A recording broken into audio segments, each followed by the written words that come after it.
Hey everyone, this is the Love of Cinema podcast. We like to talk movies. If you like to talk movies too, you come to the right place.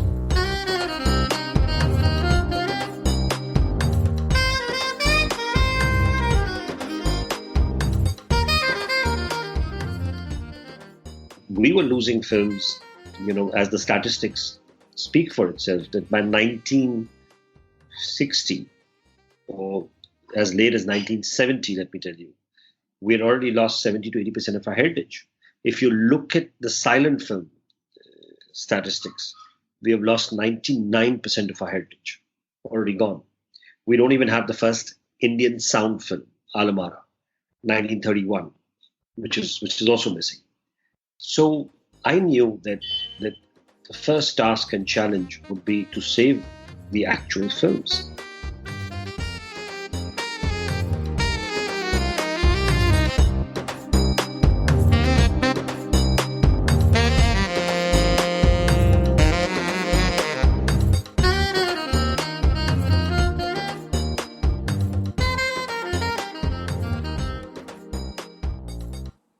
Hey everyone, this is Himanshu, and you're listening to the Love of Cinema podcast. We have a very special episode today. We are going to talk about something which is near and dear to many fans of Indian cinema. It certainly is something that I think about and care about. We're going to chat about film preservation and film restoration with Shivendra Singh Dungarpur. In case you don't know, Dungarpur is a film archivist and a filmmaker who's deeply passionate about film preservation. He set up the Film Heritage Foundation in 2014, a non-profit organization dedicated to conserving, preserving, and restoring films. In a country where cinema has been ingrained in the culture for a very, very long time, you would think we would possess an impressive track record of conserving and preserving our films. But you would be wrong. Unfortunately, we have a dismal track record when it comes to preserving our films. Firstly, we have lost many prints to natural deterioration and mishaps. What do I mean by that? Let me try to give you a distilled version of what I mean by that. Now, I know some of you might already know this, but for the benefit of the rest, let me just quickly elaborate on what I mean. Almost till early 1950s, photographic film was made from nitrocellulose, usually referred to as nitrate film. Nitrate films offered deep contrasts and just overall were appreciated for the beauty of the images they helped capture. However, they were also highly inflammable. Thousands of prints have been lost to the notorious nitrate fires. In an effort to curb the problem of nitrate fires, around 1950s, they started using cellulose triacetate instead of the nitrocellulose. But triacetate was chemically unstable and prone to degradation. This degradation is more popularly known as vinegar syndrome, since upon degradation, acetic acid is released with a very peculiar acidic smell, reminiscent of vinegar, hence the name. Many prints have also been lost to vinegar syndrome, but these nitrate fires and vinegar syndrome aren't the only culprits. There's also been largely a general apathy towards preserving prints on behalf of the studios and production houses. But we can't lay the blame entirely on them either. We as patrons and fans of cinema at large have been fairly indifferent towards conservation as well. Perhaps some of it has to do with what novelist Orhan Pamuk has often mentioned in his interviews. Eastern philosophical thought has always looked upon something as a journey, about moving from one point to another, leaving behind where you began from. Whereas Western philosophical school of thought is more nostalgic about the same journey. I don't think Pamuk means attachment with the past is something foreign to Eastern thought. What he means is that collecting things from the past, organizing them, classifying them, and exhibiting them, the whole concept behind museums, is a Western idea. Point being, historically, we haven't valued conservation, at least not to the extent the West has. So these are just some of the reasons why that preservation track record has been dismal. But Dungarpur and his foundation, along with other outfits like the National Film Archive, are trying to change that. Dungarpur and I chatted about preservation and how restoration also entails keeping the filmmaker's original intent intact.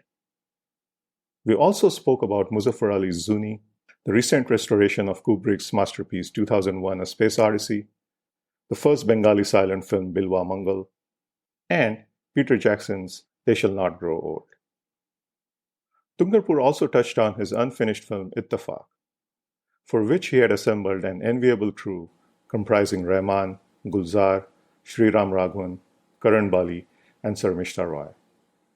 And of course, I asked him about the wonderful documentary Celluloid Man, which I absolutely love and think is an absolute must-watch. He shared a very endearing story behind that documentary.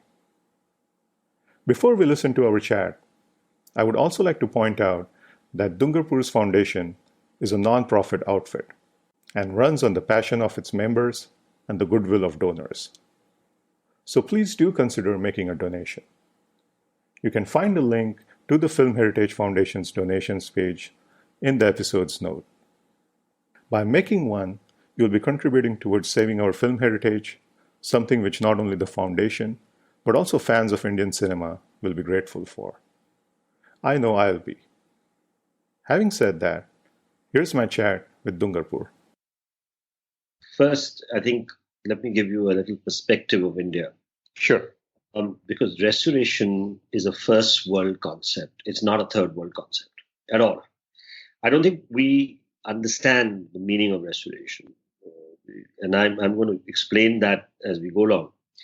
First of all, we set up the Film Heritage Foundation in 2014 in a country which believes that every single project should be done by the government of India. We have that notion, the saying that shouldn't the government be doing this? And that was something, when you're a filmmaker, you're sort of troubled by the fact that in a country which has, or especially in Mumbai, which has nearly 22 million people, we just evade from the basic facts of what is important to us in our daily lives and our daily routines, and we just sort of look at the government to do everything. And it wasn't such an easy task in 2014 when we set up Film Heritage Foundation.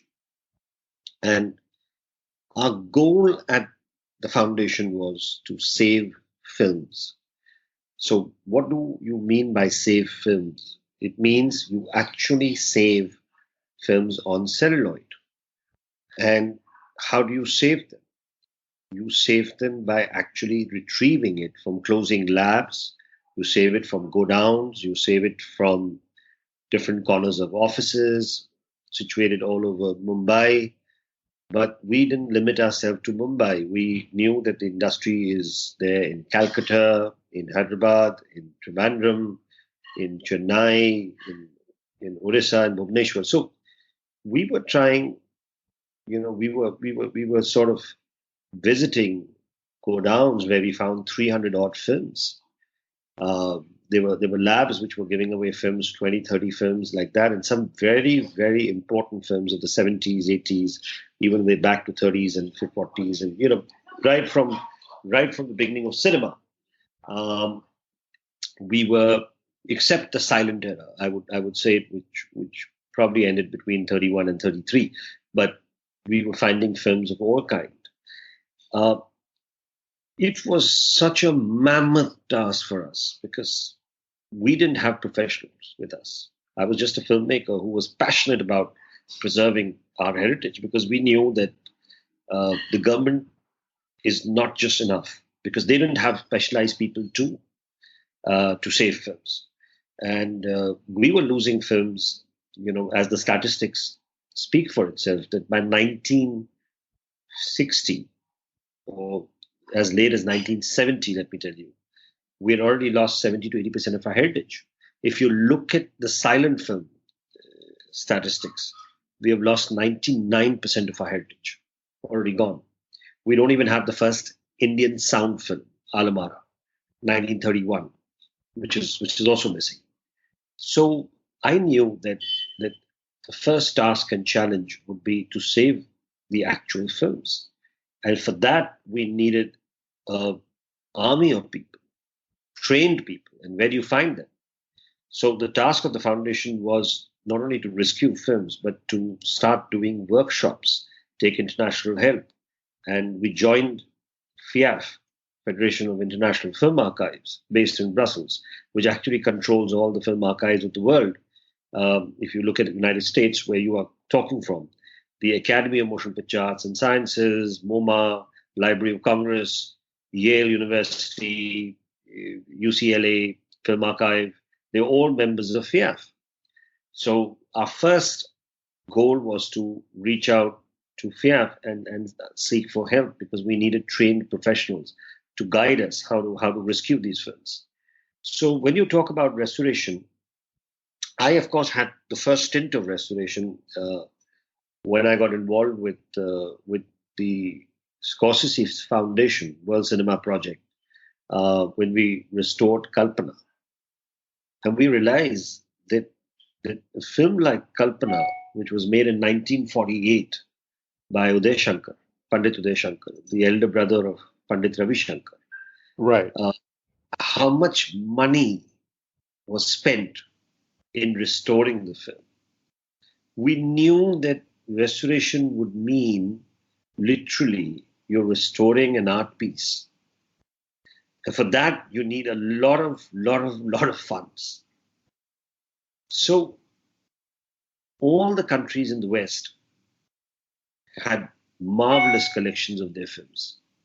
Their films were kept in pristine condition, and it was easy to digitize. It was easy to scan them, as you would call it, scanning, and then take it through different processes of restoration. Here in India, being a third world country, with no archives in Sri Lanka, Bangladesh had an archive, but no archive even in Nepal or in the subcontinent. We were lacking an archive. There was only National Film Archive in Pune. The goal was never restoration. And even today, it's not restoration. It is preservation. There's a huge difference between preservation and restoration. I would call it conservation, because you can only restore once you have a great amount of films which are preserved well and which are able to be digitized through a process of a scanner, which can take that material to scan it. Here we were retrieving and saving films. It was, and we were putting them in ICU kind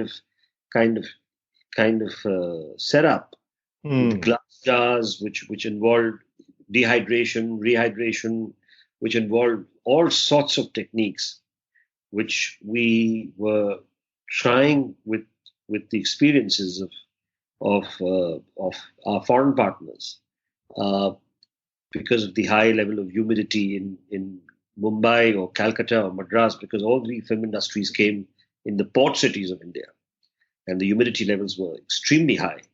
So we were fighting problems like vinegar syndrome with the acetate film. With the nitrate, already there was a huge problem earlier, because most of the nitrate films had got burnt. And so when you talk about preserving, I would like to differentiate very strongly that the foundation's primary goal right now is to preserve, to conserve, to look after the films, to make them available for the next step. Because in order to digitize, in order to restore, we need huge amount of funding, which we at the moment don't have. So that was Got it. I see. Okay. And I just wanted to go back. I heard you talk about talk you gave at the Museum Society of Mumbai, I believe, and where you said that when you're doing part of that repairing, it's quite important to keep in mind the filmmaker's original intent and approach, like I mentioned a few minutes ago. Could you tell us more how you go about doing that? Is that based on the study of the filmmaker's body of work, their politics? I'll give you an example right now. We were able to save a film called Zoonie. Now, Zoonie was a film made by Muzaffar Ali. It was an incomplete film. It was rushes. It had Dimple Kapadia in that film. A very iconic film in my growing up years, because everybody talked about Zoonie because Muzaffar Ali, after Umrao Jan, Right. came up with that. And then we found this film in Chennai in the lab, not in great condition, and we are working on rescuing that. But in this particular case, we would go ahead with digitization because we know that the complications of restoring is of a different kind, because we could just digitize and save the film. We don't need to go for full-fledged restoration till we have the money and the film is not edited. It's like rushes, It's like it's the complete with the clapboard and with everything, the how it was shot. One of the crucial elements in restoration when you restore a film is that you have to keep in mind the time the film was released. If the film is released in 1980, for instance, I'll give you like an example. You have to study the way the film looked in 1980s. You have to look at what was the director's intent, what was the art director's intent, how did the cinematographer shoot the film, what were the costumes like, what was the colors like, because to be able to make it into an HD format the way we would want it today would be not the correct way of going into restoring a film. It's like saying that the Van Gogh's sunflower has been far too long yellow. Can we now look at changing it into blue? We like it blue. Or if you're doing restoration of the Taj Mahal, you say, fine, we've had bored with the white marble. There are a couple of marbles which have fallen off. Can we put gold marbles, or can we do this, or can we do that? I think the important aspect of restoration is that you've got to look at restoration as an art form, as an artistic interpretation of what you're going to adhere to the creator's mind. So the fact that somebody had thought of the film in a particular way and executed it in a particular way and created that vision of his, you've got to keep that vision alive when you are working on it. If you, like Peter Jackson, took a whole lot of footage from recently, the War Museum, among archivists, there was absolutely a lot of negativity to that, saying that how dare he changes the perception of those archival footage, because you cannot do that. But then it ceases to be that particular film. It ceases to be another interpretation of the originality doesn't remain to that. But when you look at Stanley Kubrick's 2001: Space Odyssey, or any of the big films which are restored, the idea was to study Kubrick's every aspect of the way he had, including the aspect ratio of what he had shot the film. You don't start playing with the aspect ratios and make it your ways or suit the new technology which is happening, because that's not the way you would want to see the original creation. Like I said, you would like to see Van Gogh's original creation as opposed to another creation made by another artist, which could be also fine if it is regarded as an interpretation not by Van Gogh but by a new artist, So in restoration, I think the most important aspect is to keep it to the original creator's vision. By the way, I thought they did a great job with 2001. Would you concur? Yeah. So that Chris was involved, Chris Nolan, and so Christopher Nolan was involved with 2001: Space Odyssey. They also took out 70 prints of that, and they had show. I know in LA they were showing it on 70 So they did what is called the analog restoration, which is called celluloid restoration. That they've also worked on restoring the actual celluloid, which is I think the most crucial aspect to restoration. I see. Okay. Now, just diving a little bit deeper on the whole process about preservation and especially what you do at the Heritage Foundation. For example, hypothetically, if I was to come to the foundation tomorrow with a print of, say, Vijay Anand's bullet and asked you for your help with the preservation, how do we go about a project like that? Like, what's the process like and what are the costs involved and just ballpark kind of estimates? Yeah. As far as, we were for a long time not even charging. We were just trying to save films. So it was difficult in a country like India when you said, all right, you come with a film, we want to put it in a vaults, which is air conditioned with correct humidity controls, correct air conditioning controls. You have to keep the film, depending on the material, whether it's a negative or a print, it has to be kept in a particular temperature controlled vault. And that costs money because finally the foundation is paying for the preservation aspect. Plus, you have conservators or film repairers who are going to be looking and binding and rewinding and also looking at the cuts and changing, if there is no leader, then putting a new leader or whatever, or even changing the cans and many times because some of the cans are very rustic. But later we realized that it's very crucial for us to charge because how does the foundation survive? So the cost is very nominal. Normally, if you really look at the Indian cost, what we pay is 100 rupees a can, what we charge per month. So if you come with 12 cans, you're only paying something like 1,200 or 1,500 rupees per month for a film.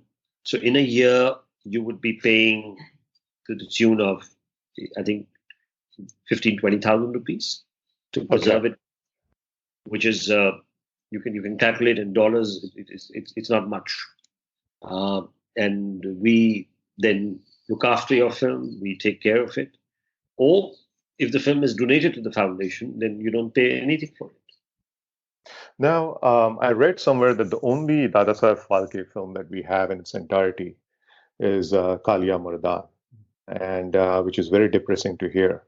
If that's the only film that we have in its entirety.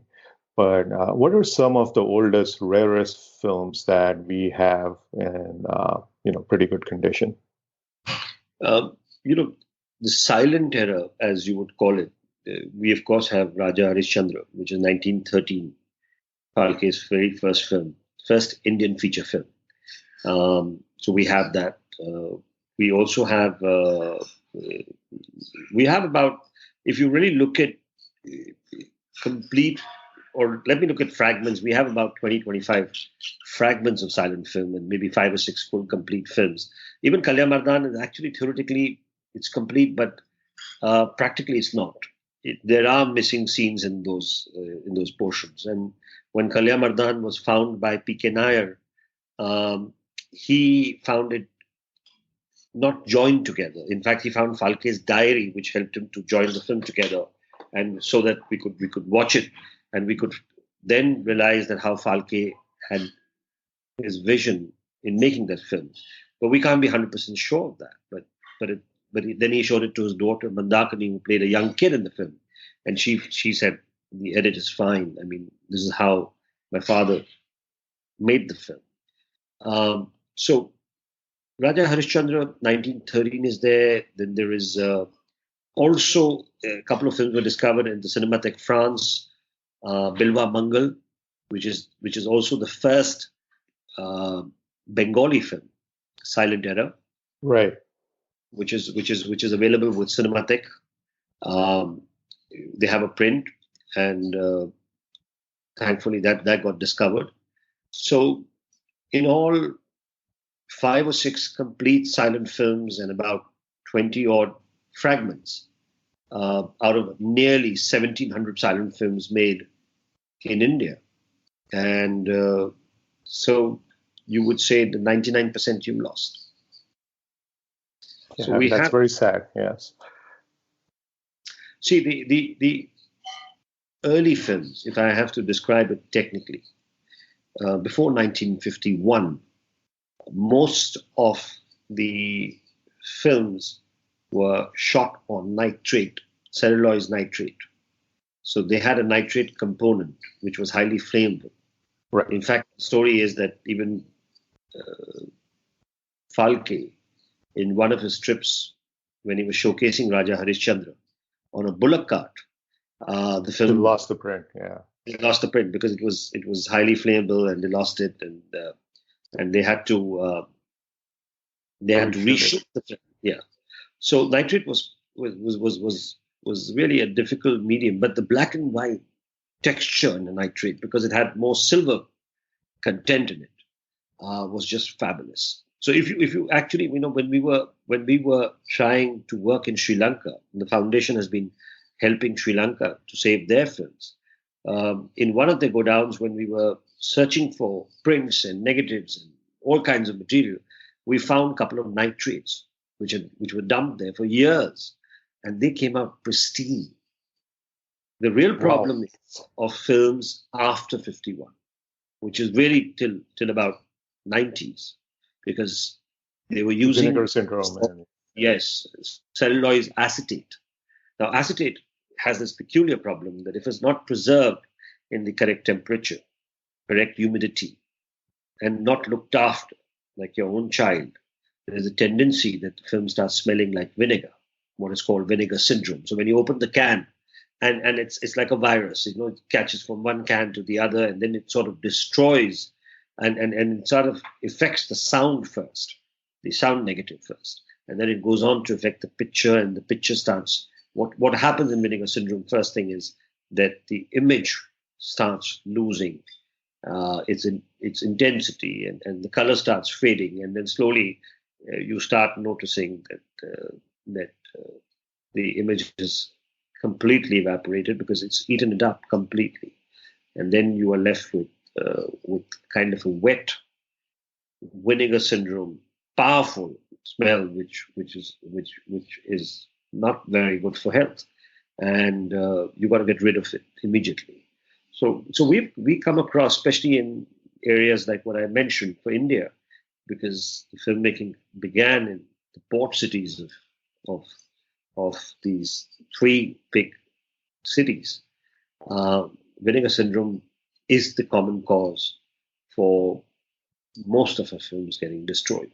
And of course, I wouldn't just call it vinegar syndrome. It's the attitude of people. It's the way film has been looked upon as a entertainment, as a commodity, as not as an art form. If it was regarded as an art form, we would have saved these hundreds of films.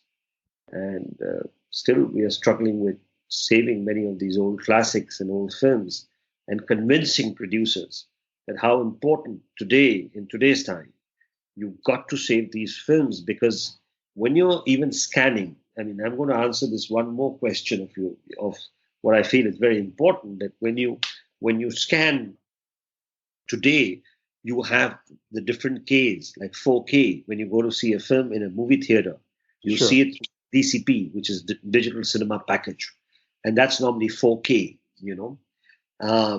But you would need the celluloid back again when it becomes 5K or 6K or 7K. I don't know which K is going to be the next, but you will need to keep going back to celluloid to be able to digitize again, to take it to a higher grade. And that's what most producers are not realizing. And that is why I was so impressed when I went to see the UCLA Film and Television Archive, which is in little out of Los Angeles. So beautifully they have preserved each and every negative, prints,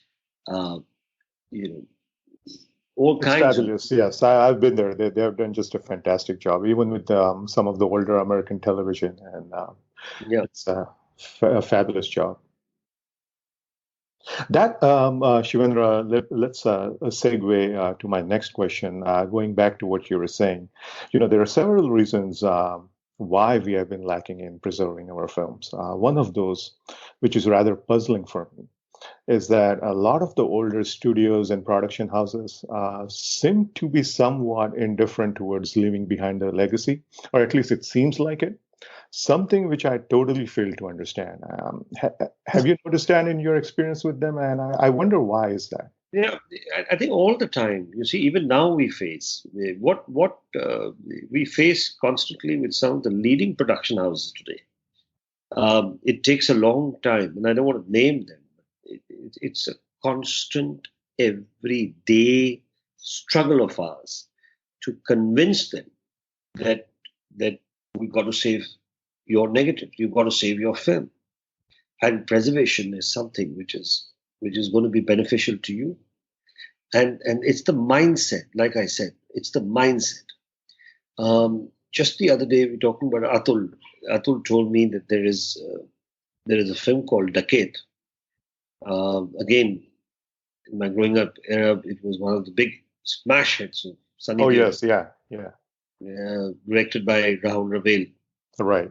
and uh, it was sort of such a popular film in its time. Yeah. It's kind of a trailblazer in terms of the Hindi belt westerns, and And he said that Shah Rukh Khan's company has just acquired those negatives and those prints. So can you have a look at that? So I sent a team of my experts, and when we opened the cans, or when we saw the cans, uh, to my horror, uh, they were completely like as if they were in water. They melted completely, and they were the original negative. Now the real problem is that the only version they have is a low version in a U-matic or a beta, something like that, which doesn't give you the resolution for you to be able to see it in a good HD version, or any of the channels, or I don't know, the web or whatever it's called, would play that version, because that's the version which is available on the internet, I suppose. And it's really sad and shocking that a film of that stature, which made so much of money in its time, uh, unfortunately, not a single good element of that survives, and nobody did anything about it. Neither the producers, neither the actors, or neither the community, and that's the sad part of India, that we have lost, or we are losing every minute some important film or the other. And for a foundation like ours, what we lack is funds, because at the moment we're just constantly trying to save, and that is what I said. The choice is for us, Himanshu: do we save or do we restore? Because restoration takes away all the money. But if you're able to save and digitize, we can always restore later. Because restoration, once you've digitized and you have it on your hard drive, it is safe. But if you start restoring, then the amount of money you're going to spend on restoring one film is equal to saving, I would say, 100 films. So the choice was that we had no choice but to just look at saving films, and we've been doing that relentlessly. And when I say saving films, it's not just films; it means artifacts.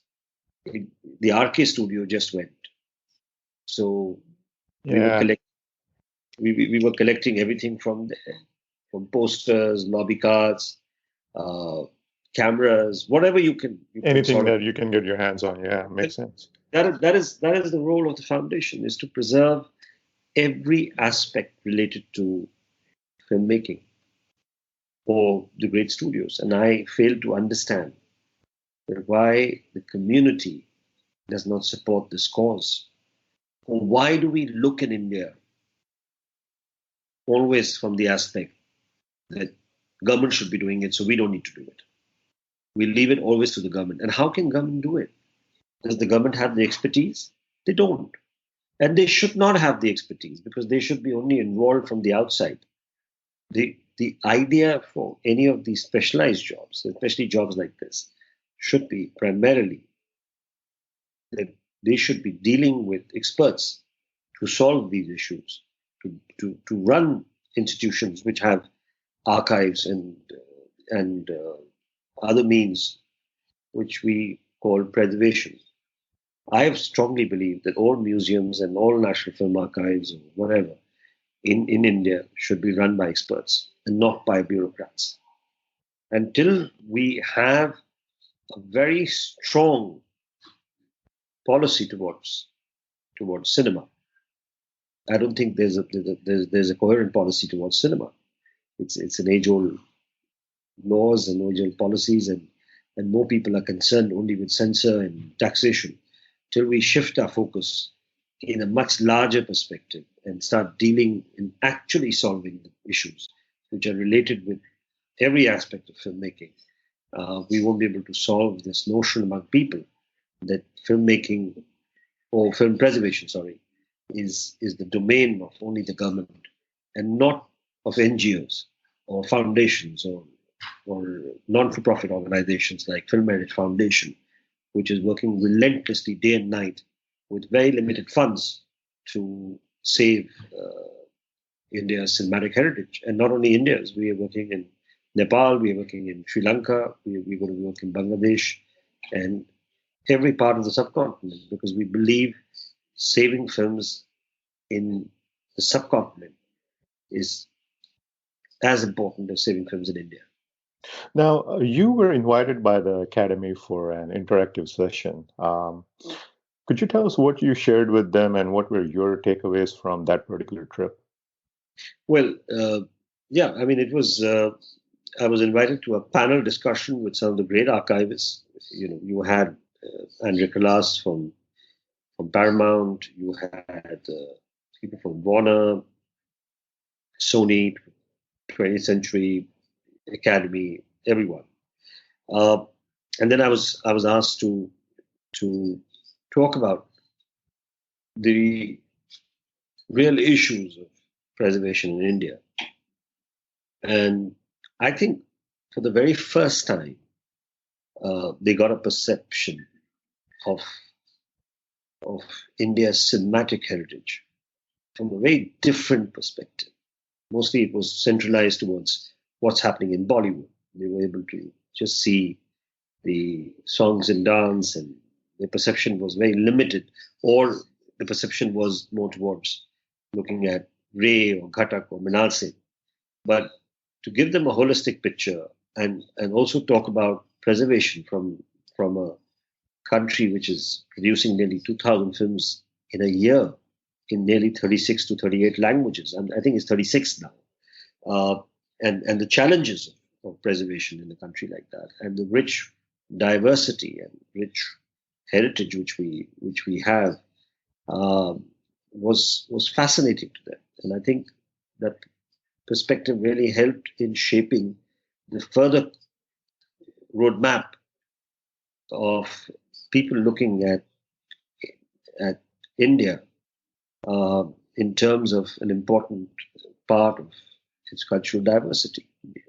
So I was very, very glad with the entire talk and the entire panel discussion, and of course the response of people, and to have an entire day dedicated to it.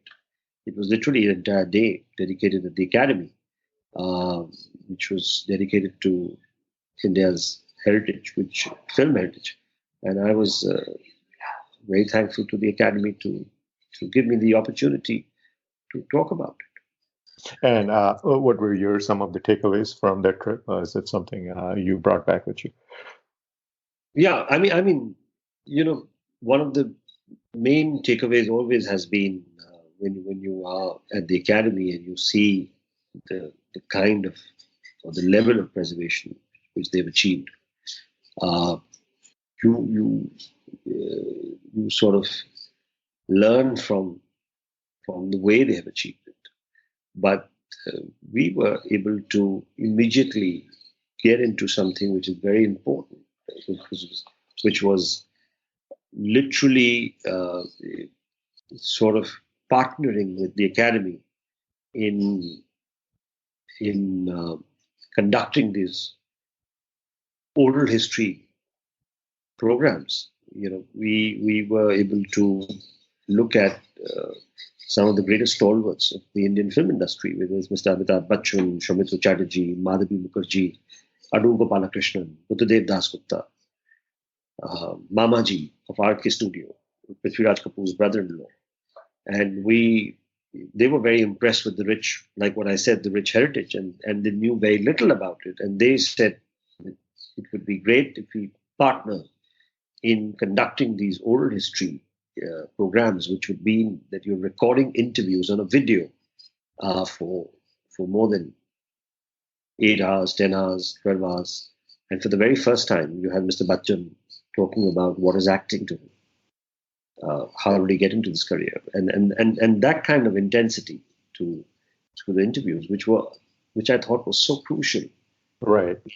In sort of preserving the actual people who were or who are the real backbone of this great heritage, India's cinematic heritage, which I just adore and I love. So that was one takeaway. I mean, but the more important takeaway was to get India recognition, to feel proud to be an Indian, to be able to have a entire day of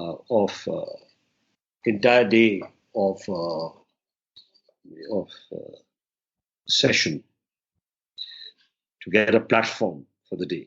That was thrilling. Now, I'm a big fan of Rahman, and can you tell us a little bit about a film that you had planned to make with Rahman? If I'm not mistaken, it was called Ittefaq. Yeah. Well, I go back with Rahman many, many years ago. I think it was 93.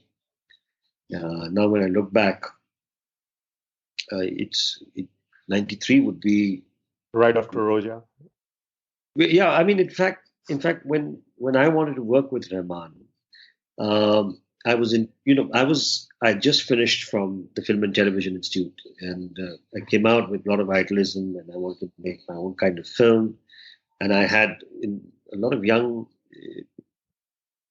team around me, but there were some people whom I was banking a lot on, like Renu Saluja was going to edit my film. Sriram Raghavan and Karan Bali were writing my script together with me. But there was a dialogue writer, Ranjit Kapoor, of Jana Vidyaro fame or Bandit Queen. He was writing the dialogues. My mentor, my guru, Gulzar Saab, was writing the lyrics. And but wow, you had a dream team there. I had a few people like that, but I had my cameraman was my institute batchmate, and the art director was Sharmishta Roy, who just was absolutely new to she was assisting her father in many of the films. So, and Farah was literally just done one film or so. She was choreographing some of the songs with Raju Sundaram and Farah. So at that point, I wanted a music director because I was making a thriller, and I knew, those are the days of Anu Malik, Anand Milan, and then the whole Jing Bang, Nadeem Shravan. And I was not sure whether I can do music with them in terms of background. Karan Bali, a friend of mine, said he knows Dilip, and he does a few jingles, and he's worked on Roja, and he made me hear the Tamil Roja at that time. And I sort of liked it, and I went to Chennai, and we got along well. And he agreed to do my film. And then, by the time I started my film, we shot the first schedule, but there were delays which were happening, and he kept getting busier, and then his success. And then it came to a point where my film was shelved because I was just a director, and the producer had some problem with the finances, and I was my career took to complete standstill. Even though I was signed to do another film with another producer. And I think that changed the fate of my career. I mean, I was recorded a couple of beautiful songs with Rahman. I still have them. In fact, Gulzar Saab tried to use one or two lines in a few of the other films. Oh, but wow. by and large, we've got the songs, and we shot them in Alleppey. We picturized them in Alleppey. And those early days with Rahman was so perfect, because he was a maverick. He was somebody who would experiment, would not follow the convention, and neither did we know the conventions too. We had not worked with. I of course had a stint with Gulzar Saab, so there was a traditional form of style of working. But when you're working individually with somebody, you tend to sort of experiment, especially when you're young. You've just finished from FTI. You want to create challenges for yourself. And Rahman really fitted that. Rahman was up to the challenge. He was coming up with new ideas, new tunes, and I was rejecting tunes. And it was such a wonderful time, because he said, no, you write some lyrics. Let's experiment with some words you write. And for him, what I realized was that it's always the moment. It's always the space. It's always the time when he's working with you. And he's able to create that feeling within that space during that time. And it's never about the words. If the words fit into his music, it's fine. But otherwise, he's able to generate music from his ways of looking at life itself. I mean, it could come from anywhere. It could come from his walk, or it could come from his walking on the beach, or him traveling, or anything. I mean, it was so spontaneous. Let me put it this way: that you literally, it took you a while to start liking his tunes. And, it wasn't that you hear it for the first time, that you say, it sort of grows on you. That's Absolutely. how Rahman. Yes, that's been his hallmark. I mean, it grows on you, and you never know when it hit you. Once, it's in your head. Of course, I spent a lot of time at his studio, and had a wonderful time working with him. And even now, I last met him last year. We do meet, we do write to each other, and he's always been very, very gracious, and always. He's someone who really believes that what we are doing at the foundation is such an important aspect, and he's always ready to help. Yeah. Nice. It's great to know that. Now, Celluloid Man, by the way, is nothing short of excellent, and I'll admit that. I shed a tear or two while watching it. I mean, PKNR, what dedication and effort from one man. And it's just overwhelming what he has achieved. And the documentary I really liked, especially the stills in the background during the end credits roll. Just fantastic. Absolutely lovely stuff. Could you talk a little bit about that? I would love to know. Yeah. Well, Celluloid Man actually is who I am, in that sense. That in terms of the foundation. It was never intended to be a film. It all began... I can just talk about a little bit about when I started Celluloid Man. I was, of course, extremely busy with my career in advertising and making films, and I was traveling. I think I was traveling somewhere, and I read an interview of Scorsese where he talked about Bologna. The Il Cinema Ritrovata Festival in Bologna, which shows all these wonderful old films in restored way. They, of course, have films of unrestored versions also, and enough of them. So it's not just restored, but they show the classic old and all kind of films, the documentaries, or whatever. And I got really fascinated, and it made me sort of think about my time when I was a student at FTI. And I thought about Peak and Iron because he used to come and show us those wonderful films. And somehow, I don't know what clicked in my mind when I came back to Mumbai. I think it took a day for me to go with a group of friends all the way to Pune.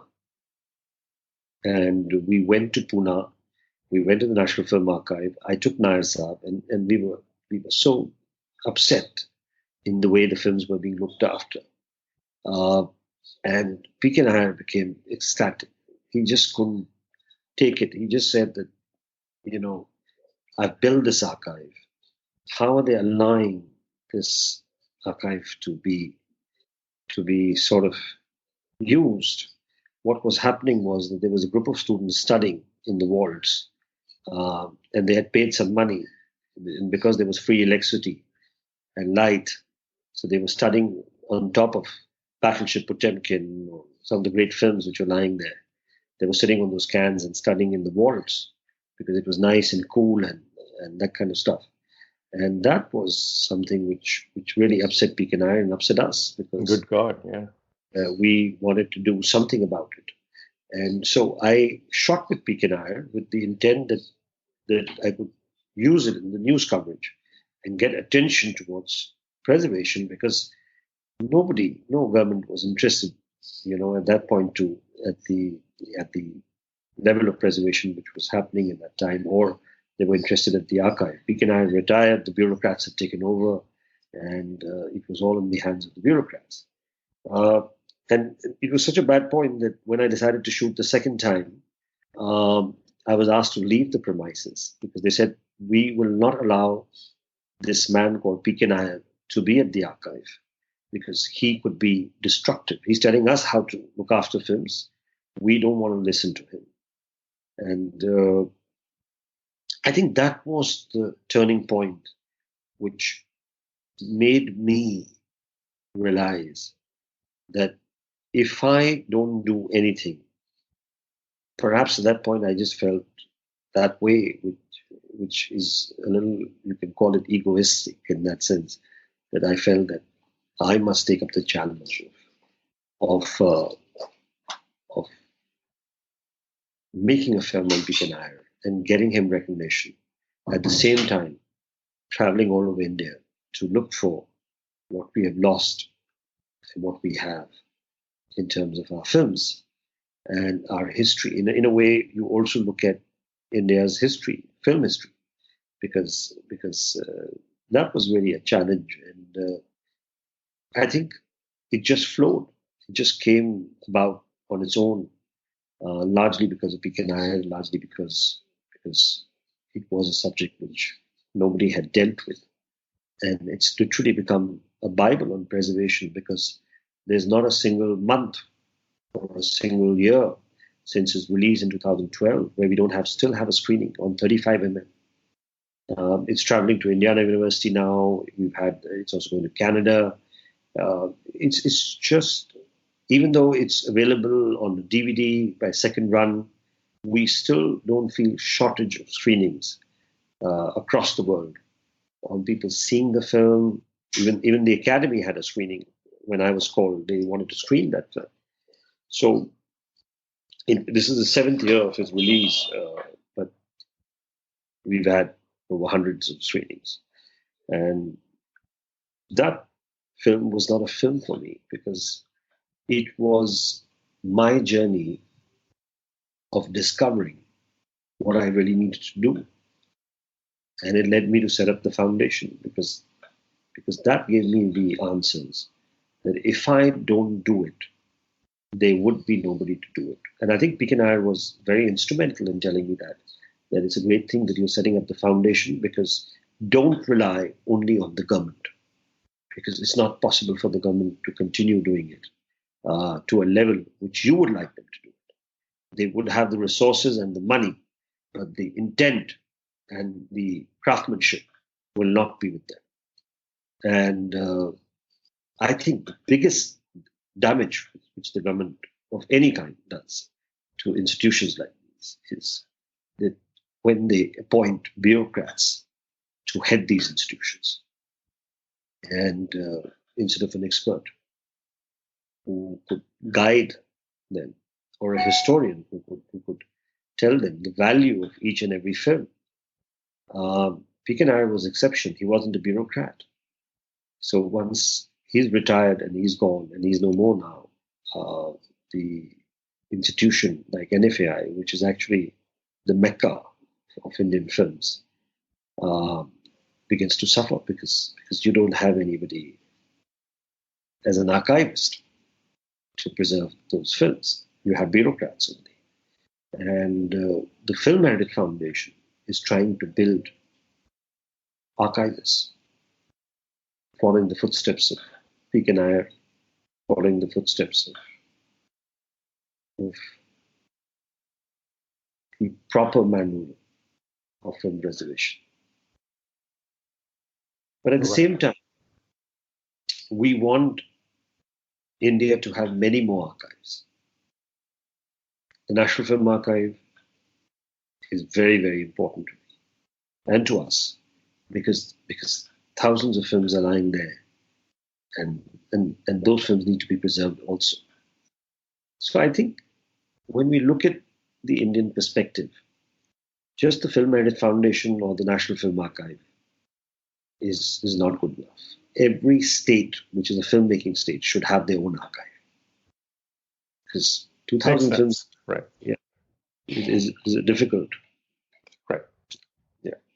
Now, Shivendra, you have made two other documentaries, The Immortals and your new documentary that's long form, if I may say so, on the new Czech wave, focusing on Menzel's work. Is that right? Checkmate. It's basically it's through the life of E.G. Menzel. Right. The whole aspect of the Czech New Wave. And The Immortals, is that available anywhere for streaming for viewers in US? I know the Celluloid Man is on Netflix, right? Celluloid Man is on Netflix.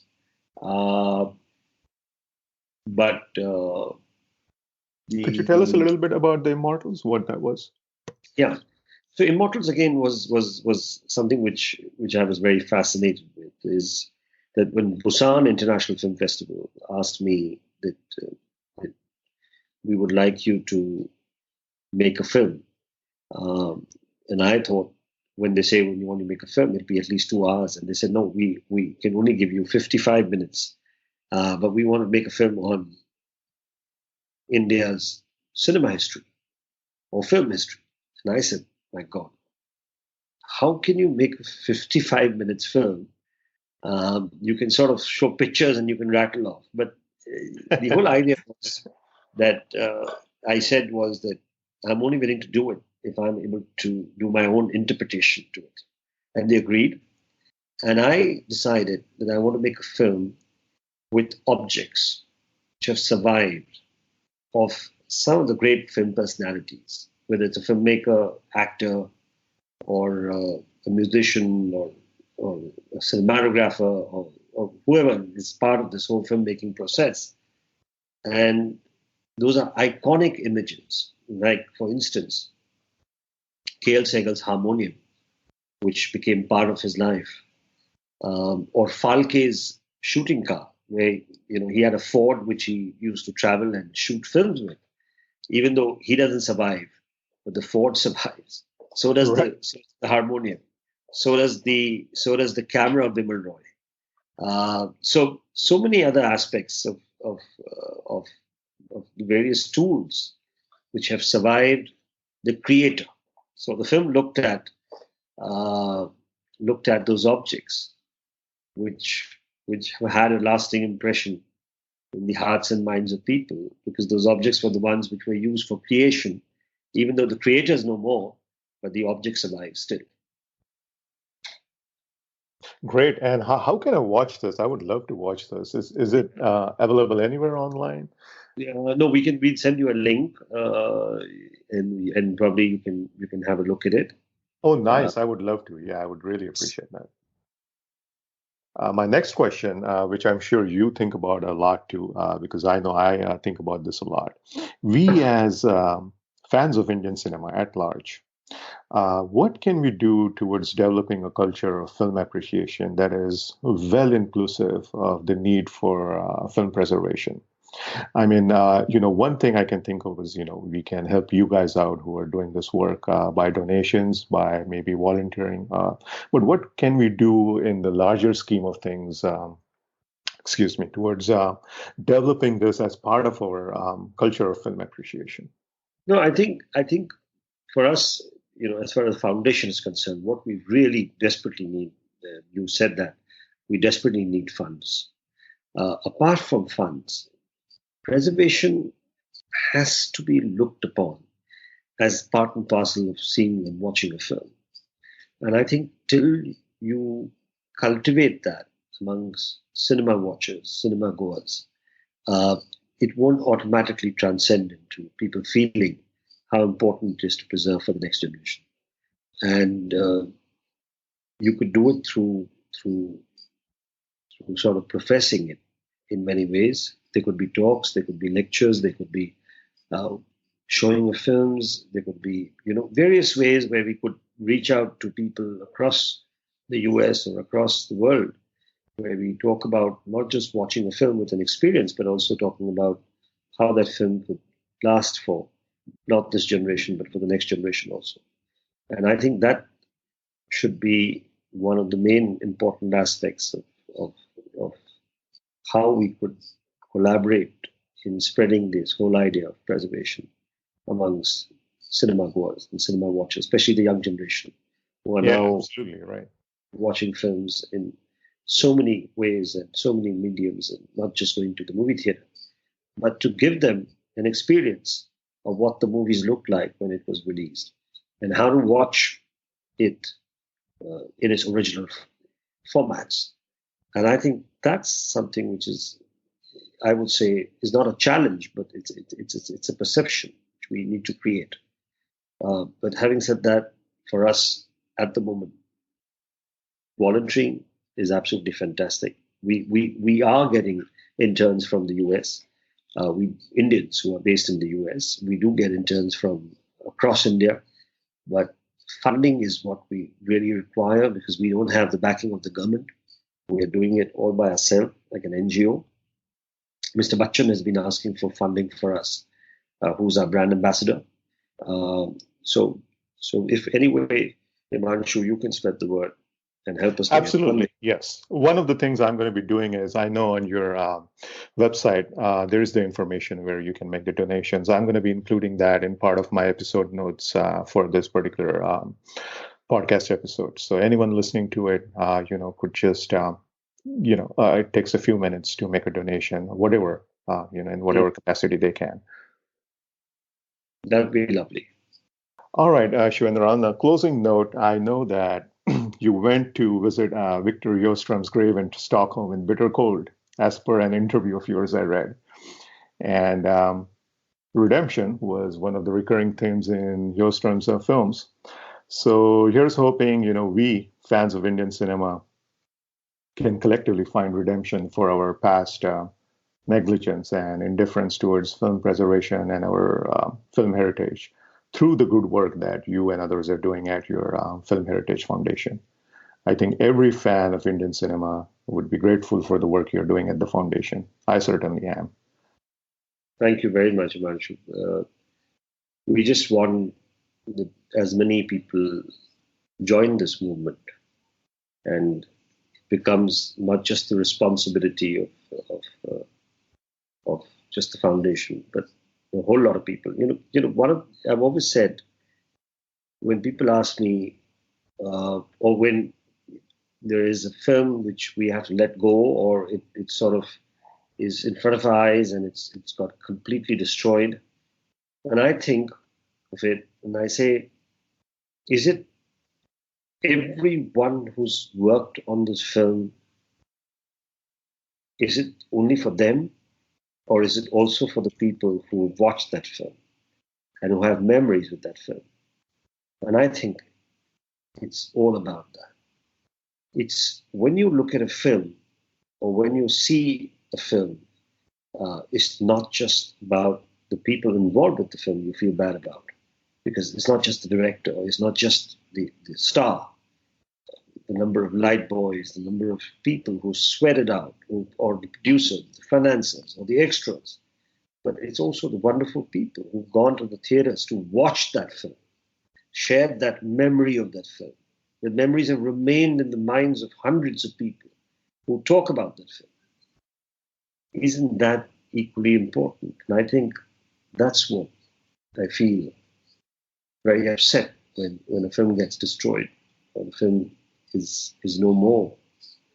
It's not just the death of an object, it's the death of an entire generation, death of memories, death of time, it's death of everything.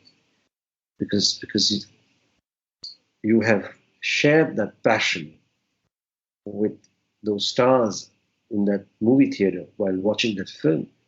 And you created that impression, which has remained in your mind and heart, and it stays with you.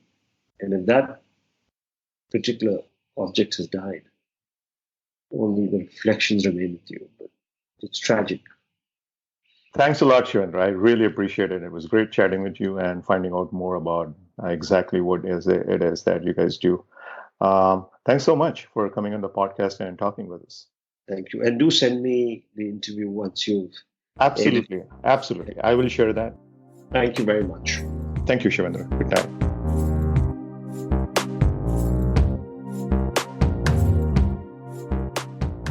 That was my chat with Shivendra Singh Dungarpur, whose passion for preservation is palpable. Hope you learned something new about preservation and restoration. I certainly did.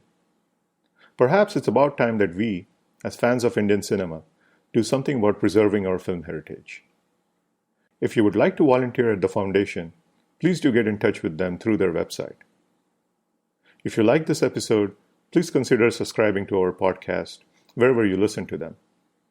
Our goal with the Love of Cinema podcast is to bring discerning, holistic conversations about films and all things films. If that sounds like something you might dig, do consider subscribing. Our podcast is now live on all major platforms. Also, please do review us on iTunes when you get a chance. It will help us out a lot. You can follow me on Twitter at loveofcinemasf8 for podcast-related updates and my tweets on movies. Hope you liked the episode. This is Himanshu signing off. Thank you for listening, and see you next week.